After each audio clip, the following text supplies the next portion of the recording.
नाम है तेरा तारणहारा, कब तेरा दर्शन होगा। जिनकी प्रतिमा इतनी सुंदर, वो कितना सुंदर होगा। नमस्कार दोस्तों, आज मैं आपको अधिक मास का अध्याय 2 सुनाने जा रही हूँ। अगर आपने मेरे इस चैनल को सब्सक्राइब नहीं किया है तो सब्सक्राइब कीजिए और यह वीडियो अंत तक जरूर देखना।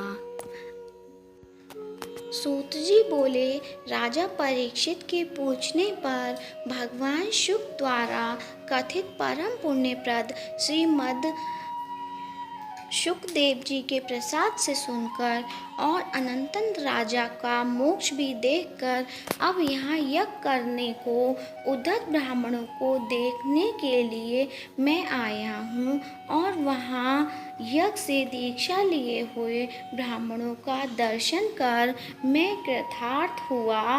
ऋषि बोले, हे साधुओं, अन्य विषय की बातों को त्याग कर भगवान कृष्ण देवया यन के प्रसाद से उनके मुख से जो आपने सुना है वही अपूर्व विषय। हे सूत, आप हम लोगों से कहिए। हे महाभाग, संसार में जिससे परे कोई सार नहीं है, ऐसी मन को प्रसन्न करने वाली और जो सुधा से भी अधिकतर हितकर है, ऐसी पुण्य कथा हम लोगों को सुनाइए। सूत जी बोले, विलोम ब्राह्मण के चरु में क्षत्रिय का चरु मिलन जाने से उत्पन्न होने पर भी मैं धन्य हूँ। जो श्रेष्ठ पुरुष भी आप लोग मुझसे पूछ रहे हैं, भगवान व्यास के मुख से जो मैंने सुना है वह यथा ज्ञान में कहता हूँ। एक समय नारद मुनि नर नारायण के आश्रम में गए, जो आश्रम बहुत से तपस्वियों, सिद्धों तथा देवताओं से भी युक्त हैं और बेर, बहेड़ा, आंवला, बेल, आम, अमड़ा, केत, जामुन, कदमादि और भी अनेक वृक्षों से सुशोभित हैं। भगवान विष्णु के चरणों से निकली हुई पवित्र गंगा और अलकनंदा भी जहाँ बह रही है, ऐसे नर नारायण के स्थान में श्री नारायण मुनि ने जाकर उन पर ब्रह्म नारायण को, जिनका मन सदा चिंतन में लगा रहता है, जिसके जितेंद्रिय काम, क्रोध आदि छहों शत्रुओं को जीते हुए हैं, अनंत प्रभा जिनके शरीर से चमक रही है, ऐसे देवताओं के भी देव तपस्वी नारायण को साष्टांग दंडवत प्रणाम कर और हाथ जोड़कर नारद उस मुनि व्यापक प्रभु की स्तुति करने लगे। नारद जी बोले, हे देवादिदेव, हे जगन्नाथ, हे कृपा सागर सतपते, आप सत्य व्रत हो, त्रिसत्य हो, सत्य आत्मा हो और सत्य संभव हो। हे सत्य योने, आपको नमस्कार करता हूँ। मैं आपकी शरण में आया हूँ। आप जो तप हैं वह संपूर्ण प्राणियों की शिक्षा के लिए और मर्यादा की स्थापना के लिए हैं। यदि आप तपस्या ना करें तो जैसे कलयुग में एक के पाप करने से सारी पृथ्वी डूबती है, वैसे ही एक के पुण्य करने से सारी पृथ्वी तरती है। इसमें तनिक भी संशय नहीं है। पहले सतयुग आदि में जैसे एक पाप करता था तो सभी पापी हो जाते थे, ऐसी स्थिति हटाकर कलयुग में केवल कर्ता ही पाप से लिप्त होता है। यह आपके तप की स्थिति है। हे भगवान, कली में जितने प्राणी हैं सब विषयों से आसक्त हैं। स्त्री पुत्र गृह में लगा है। चित्त जिनका ऐसे प्राणियों का हित करने वाला जो हो और मेरा भी थोड़ा कल्याण हो, ऐसा विषय विचार कर केवल आप ही कहने के योग्य हैं। वहीं आपके मुख से सुनने की इच्छा से मैं ब्रह्मलोक से आया हूँ। आप ही उपकार प्रिय विष्णु हैं, ऐसा वेदों में निश्चित है।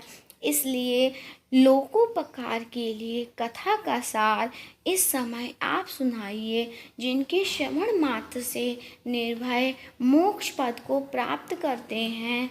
इस प्रकार नारद जी का वचन सुन भगवान ऋषि आनंद से खिलखिला उठे और भुवन को पवित्र करने वाली पुण्य कथा आरंभ की। श्री नारायण बोले, हे नारद, गोपों की स्थितियों के मुख कमल के भ्रमर रास के ईश्वर, रसिकों के आवर, वृंदावन बिहारी, ब्रज के पति आदि पुरुष भगवान की पुण्य कथा को कहता हूँ, जो निमेष मात्र समय में जगत को उत्पन्न करने वाले हैं। उनके कर्मों को हे वत्स इस पृथ्वी पर कौन वर्णन कर सकता है। हे नारद मुने, आप भी भगवान के चरित्र का सरस सार जानते हैं और यह भी जानते हैं कि भगवचित चित्र वाणी द्वारा नहीं कहा जा सकता, तथापि अद्भुत पुरुषोत्तम महात्मा आदर से कहते हैं।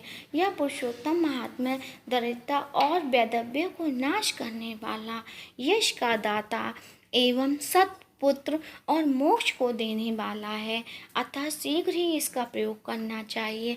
नारद बोले, हे मुने, पुरुषोत्तम नामक कौन देवता है, उसका महात्मा क्या है, यह अद्भुत सा प्रतीत होता है, अतः आप इससे मुझे विस्तार कहिए।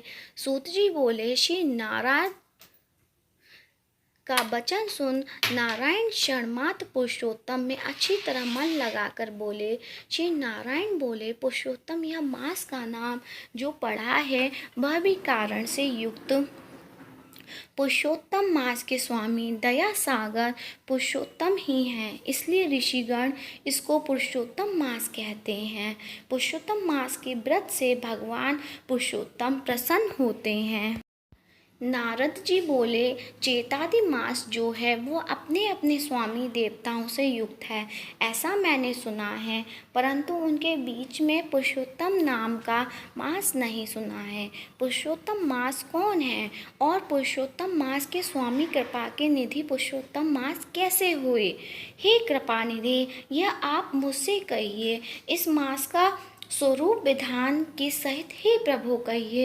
हे सतपते, इस मास में क्या करना, कैसे स्नान करना, क्या दान करना, इस मास का जप पूजा उपवास आदि का क्या साधन है, कहिए। इस मास के विधान से कौन देवता प्रसन्न होते हैं और क्या फल देते हैं। इसके अतिरिक्त जो कुछ भी तथ्य हो वह हे तपोधन कहिए। साधु तीनों के ऊपर कृपा करने वाले होते हैं, वे बिना पूछे कृपा करके सदुपदेश दिया करते हैं। इस पृथ्वी पर जो मनुष्य दूसरों के भाग्य के अनुवर्ती, दरिद्रता से पीड़ित, नित्य रोगी रहने वाले, पुत्र चाहने वाले, जड़, गूंगे, ऊपर से अपने को बड़े धार्मिक दर्शाने वाले, विद्या विहीन, मलिन वस्त्रों को धारण करने वाले, नास्तिक, पर स्त्रीगामी, नीच, जर्जर, दासवृत्ति करने वाले, आशा जिनकी नष्ट हो गई है, संकल्प जिनके भग्न हो गए हैं, तत्व जिनके क्षीण हो गए हैं, करूपी, रोगी, कुष्ठी, टेढ़े मेढ़े अंग वाले, अंधे, इष्ट वियोग, मित्र वियोग, स्त्री वियोग, आप्त पुरुष वियोग, माता पिता विहीन, शोक दुख आदि से सूख गए हैं, अंग जिनके अपनी इष्ट वस्तु से रहित उत्पन्न हुआ करते हैं, किस अनुष्ठान के करने और सुनने से पुनः उत्पन्न ना हो, है हे प्रभु ऐसा प्रयोग हमको सुनाइए। वैधव्य, बंध्या दोष, अंगहीनता, दुष्ट व्याधियाँ, रक्तपित्त आदि, मिर्गी, राजस्य, श्राद्धि जो दोष हैं, इन दोषों से दुखित मनुष्यों को देखकर हे जगन्नाथ मैं दुखी हूँ, अतः मेरे ऊपर दया करके हे ब्राह्मण मेरे मन को प्रसन्न करने वाले विषय को विस्तार पूर्वक कहिए। हे प्रभु आप सर्वज्ञ हैं, समस्त तत्वों के आयतन है। सूत जी बोले। इस प्रकार नारद जी के परोपकारी मधुर वचनों को सुनकर देवाधिदेव नारायण चंद्रमा की तरह शांत महामुनि नारद से नए मेघ के समान गंभीर वचन बोले।